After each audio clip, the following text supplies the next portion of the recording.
Based on some evidence that I see, this is vehicle number 600 plus, which means that it should in the owner's. This is the owner's manual. This is like, you know when you used to have the CD booklet in your car, you go through all your audio CDs. This is how thick it is, man. I wonder so who heavy. It's crazy. Leather bound, excess. magnetic clasp. What the hell, man? Makes you think whether it's necessary. It is not necessary. No one reads the owner's manual, period, and then you go and make it like this.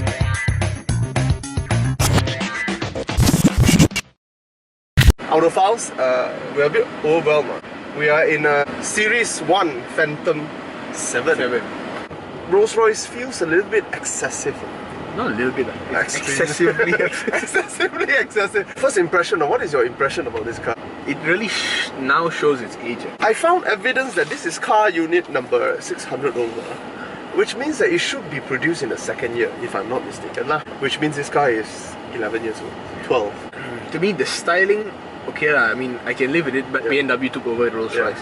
And they started putting their little parts bin, everywhere, and then you can see. And it's not a good thing. It's not a good thing. It's not a good thing. The more you see, wherever BMW touches, it withers away. So, so the electronics, changing metal to plastic. Yes, there's a lot of changing of metal to plastic. For example, the boot opening mechanism. It's not acceptable, man. It's plastic. It's plastic, even though it's shaped like a metal piece, but it's plastic. This stock is plastic. The worst is this thing is staring in your face, right? And it's painted silver. What on earth? I mean, oh man. The iDrive. So you have to press this, and it comes out, or it comes out as the screen flips over, which is like janky it is. And the worst part is, it is the first generation iDrive. And you have to push up, left, right, or down. And when you push down... when you push down, the whole thing closes with it. I don't think Rolls-Royce would have done this. No, Rolls-Royce wouldn't do things like that. My first impression is that actually Phantom, there's nothing you can compare to. Well, it's the ultimate luxury.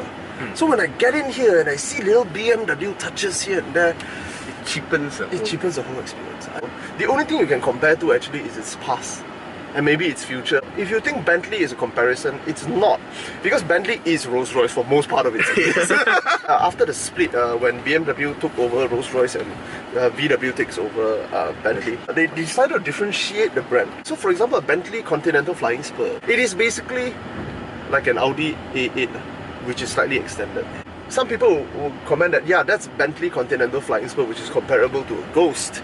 Then you have Mulsanne, which is comparable to a Phantom. That is not true. Phantom is actually a class higher than Mulsanne. Phantom is what? You're saying 1 or 2 feet longer than the Ghost itself. When we were talking about the Volvo S90 V90, for us, like, centimeters is the difference between one class and another. This is feet!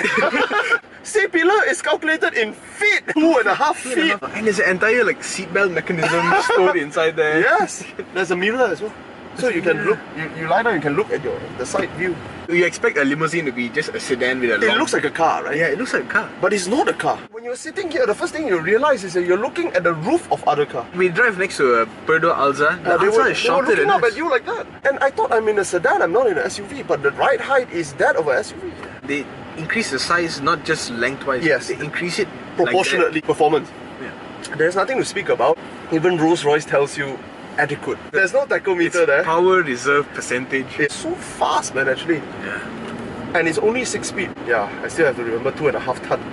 Architecturally speaking, it feels a bit archaic. It feels more related to a Rolls-Royce or a luxurious car from the 80s and the 90s. The way it rolls around. There is no dynamic to speak of. It's just bobbing along. It's just, you can see the thing like shaking like that, but it's so quiet, it's so comfortable. I would take an S-Class over this. For so many reasons. You can't take this anywhere. Without people asking you, wow, your Rolls-Royce eyes. Even if it's mine, I would say no. Because then the bill... the bill... Petrol station was difficult to go in and out of. You want to park next to a restaurant. You can't park. You have to be chauffeured basically. I suppose it's plutocratic level. Where money is no problem, then you may want to consider. Where it makes sense to hire a full-time chauffeur to take care of the car. He will probably be spending a lot more time ferrying himself to the workshop than ferrying you And then he'll go back to the house, take the S-Class to pick you up. I think I understand the appeal of Bentley Continental Flying Spur now. Over this. Because Continental Flying Spur is less excessive. Looks, I think outside it has aged okay. I think it's a good thing because, I mean, latest Phantom just came out, Phantom 8. And it looks exactly the same. Inside, I'm it needs to be less BMW and more Rolls-Royce. Yeah. But you see, the exterior is so nice that everyone's looking at it. Yeah. It's so, it's so obviously a special car. You're gracing the world with your present. Yeah. The property prices all went up a bit. Last one is value. Don't go out there and buy one. No. No. What's that to say? Just NO. No, don't go out there and buy one. If you're a multi-billionaire, you wouldn't buy this. You buy a brand new one. You buy a brand new one. Yeah. But as a wedding car, does it make sense? It makes sense. That means it's an occasion car. Something you use to ferry someone to an occasion. Yeah. Or to park in front of something to make that something looks even better. It's a decoration piece. It is a decorative piece. It's an ornament. This car is an ornament in itself. But then again, these things will appreciate over time. Yeah. Yeah, because the Phantom, let's say Phantom 5 or 6 from years back are still going minimum 300,000-400,000 in non-operatable condition. Wow. If you are a plutocrat that you're thinking of buying something like a watch that you will pass down to your children, this is a car you can pass down to your children. But make sure your children earns as much as you do, if not more. One day he will be wearing a singlet, then he will be advertising, and then somebody will offer him 300,000, then he'll be scratching his head, my father's heritage and legacy or money. Heritage or legacy or money. He will take the money. He will take the money, and you will flip in your grave. Yeah. Because over 2 years, it's probably going to cost him 300,000 to maintain. Correct.